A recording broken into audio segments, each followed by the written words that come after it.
There's a lot of memories here.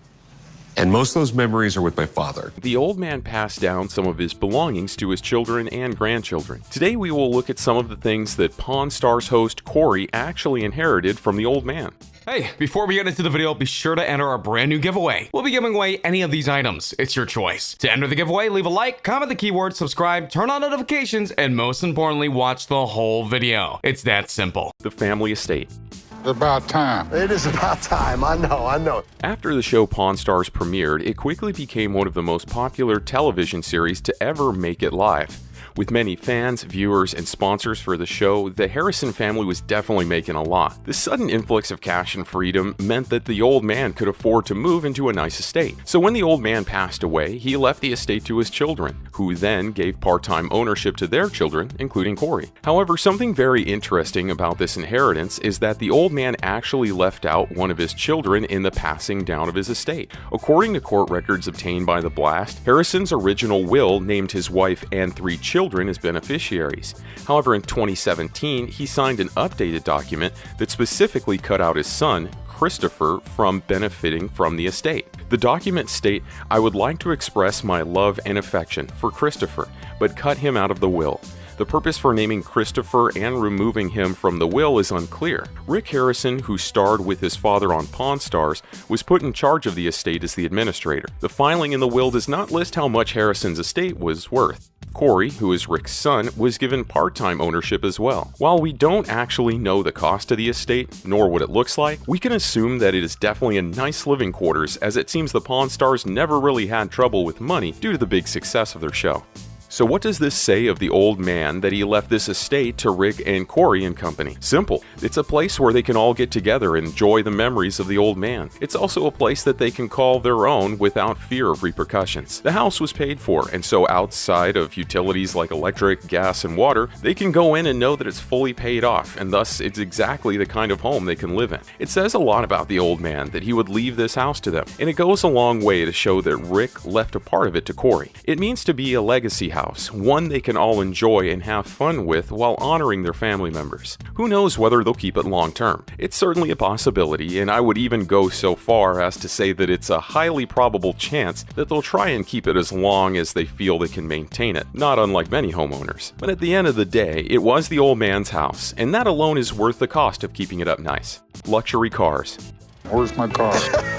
The shop buys about 12 to 15 cars a year, though not all of them make it onto the show. And like his co-stars, the old man was a big car guy. He owned a 1963 Chrysler Imperial 4-door, a 1966 Imperial convertible, a 1962 Cadillac Sedan DeVille, a 1957 Chevrolet 150, a 1955 Ford F100 pickup, and a 1937 Oldsmobile, as well as many more cars that were never showcased on television. However, as you can tell, the old man loves his vehicles. "I guess my favorite is my 62 Cadillac," he said. He owned that car for 18 years. The 62 Caddy, the 63, and the 66 Imperials, they're land yachts. They've got the turning radius of the Enterprise. The old man should know he spent his first career in the US Navy. "I kicked around the Navy for 21 years and then left September 1st, 1979, he says. "I was always what I call a street hustler. I'd go to pawn shops and secondhand stores. I was always buying or selling. I was always looking for a bargain." While he was stationed in San Diego in the early 1960s, he bought several cars at government auctions. "I had a friend who lived in Tijuana, and I used to buy a lot of station wagons and take them down to Tijuana. They became taxicabs." Nonetheless, the old man decided to give up some of his favorite cars to his children and grandchildren after his passing. While we don't know exactly which cars were given to his children, we can guess that Corey and his other relatives definitely got some cool wheels after the passing of his grandfather. One has to wonder if the infamous 1962 Lincoln Continental was part of that package, as that was one that was gifted to the old man on an episode of Pawn Stars. The first Lincoln Continental was produced as a personal vehicle for Edsel Ford, Henry Ford's son, who wanted to create a promotional vehicle to help advertise the new Lincoln marquee. The fourth generation Continental, bought on the Pawn Stars, reinvigorated the line's classically elegant form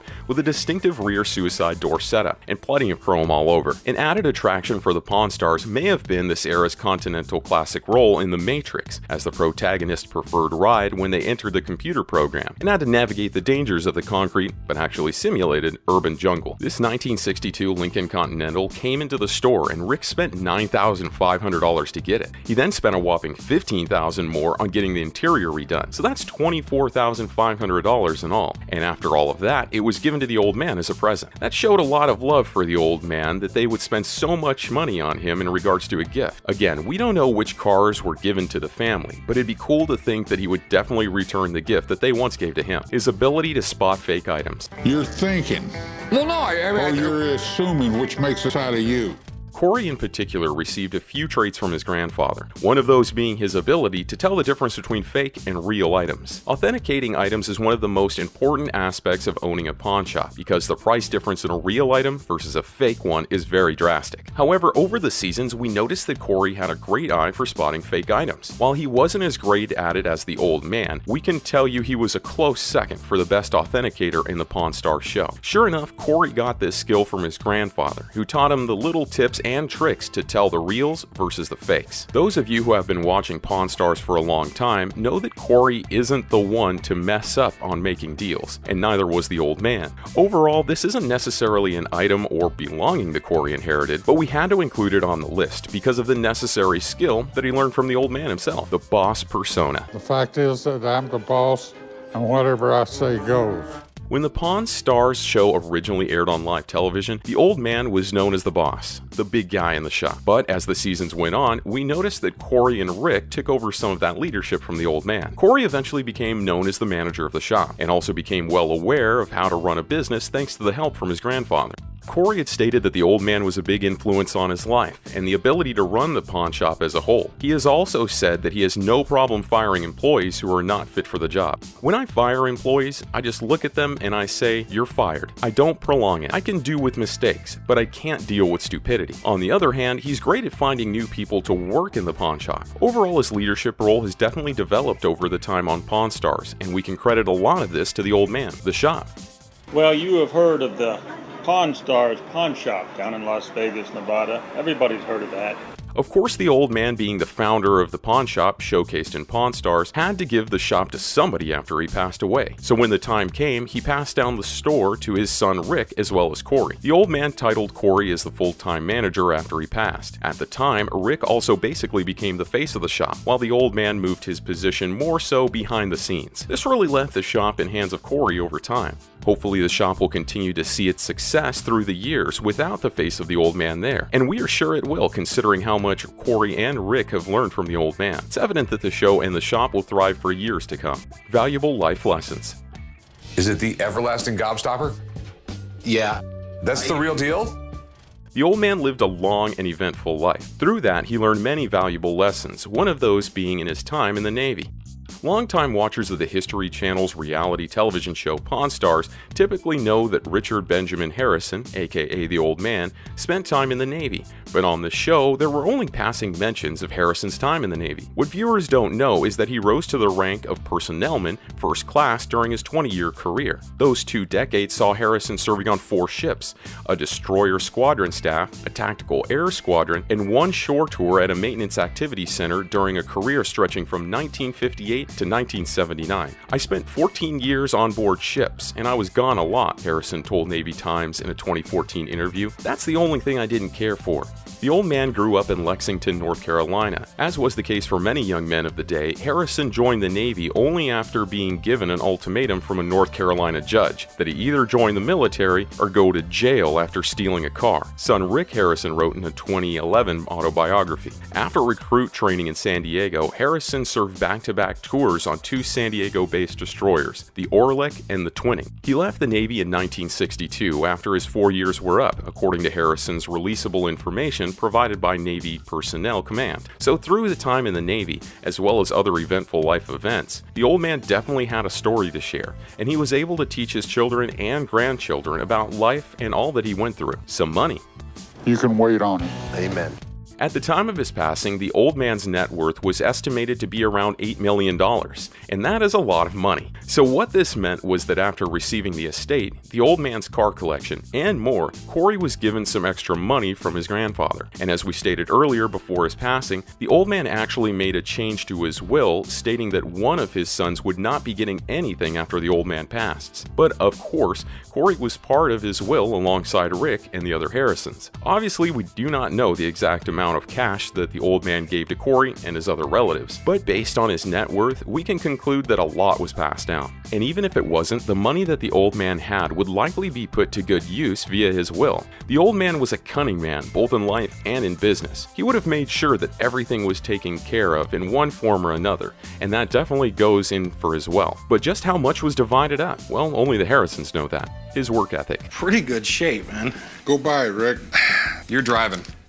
When it comes to working in any business, especially a pawn shop, there's no doubt that you have to have the work ethic in order to get things done and to keep things rolling. The old man had many ups and downs over the years, but he's been working through them no matter what, and that's something he most definitely taught to Corey both through his words and through his life's lessons. Once the old man was done with the Navy, he actually joined his wife Joanna's real estate business as a part-time worker. The business was open for a few years and everything seemed to be going well. However, this was during the time when the United States wasn't doing so hot, especially in the real estate market. Interest rates on house buying began to skyrocket, getting as high as 18%. This led to the old man and Joanne losing $1 million and having to close up the business, something that has happened to many families who have invested in the real estate market. It broke many people, but the old man didn't give up, not with his family needing to be taken care of. The crash hit them hard, and they only had about $5,000 to their name. So the old man took Joanne and the boys and took them to Las Vegas in 1981, and using what money he had to spare, he opened up the gold and silver coin shop alongside Rick. They started out with a 300 square foot shop, but by the time 1986 came around, he made enough to get a bigger place for them, and in 1987, he obtained a license to start acquiring and selling secondhand goods. Bet you didn't know you needed a license for that, huh?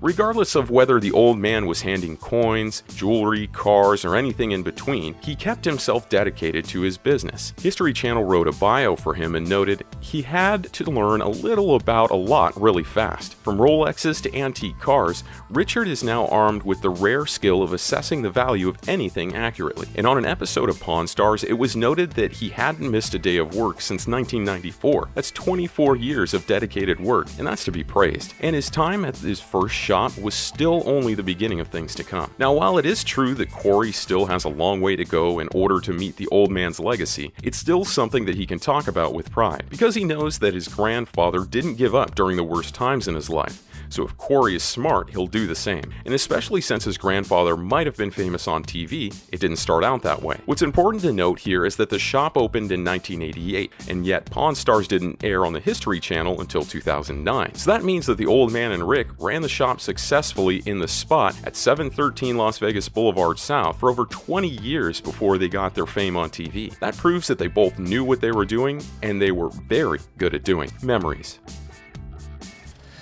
There's a lot of memories here. And most of those memories are with my father. There's no way you can put a price on life, but there is a way to put a price on the memories that you made with a person that you loved, and that's simply to say that it's priceless. For Corey, Rick, and the rest of the Pawn Stars family, it was no doubt hard to see the old man go, but their memories of him will be forever. The old man passed away surrounded by his family, a very fitting way to go out, as it were. Harrison received many honors in his life, including him, Rick, and the Pawn Stars family being given the key to the city of Las Vegas. Harrison himself was given the key to Lexington, North Carolina, a fitting tribute to the place that he grew up in. His family has given many statements on the passing, but this one from his son Rick seems to be the most appropriate. He will be tremendously missed by our family, the team at Gold and Silver Pawn, and his many fans the world over. He was a hero, and I was fortunate to get a very cool old man as my dad. That I got to share him with so many others, and they got to see what a great family man he was, is something I am grateful to have experienced with him. He lived a very full life, and through the history television show Pawn Stars, touched the lives of people all over, teaching them the value of loving your family, hard work, and humor. We appreciate everyone's thoughts and prayers, and ask that we are provided with some privacy at this time. While it's been a while since the old man passed away, it seems fair to say that there are many memories that Corey will have of his grandfather. working in the shop with him, going to various places around the world, learning about the man that became a legend, and so on and so forth.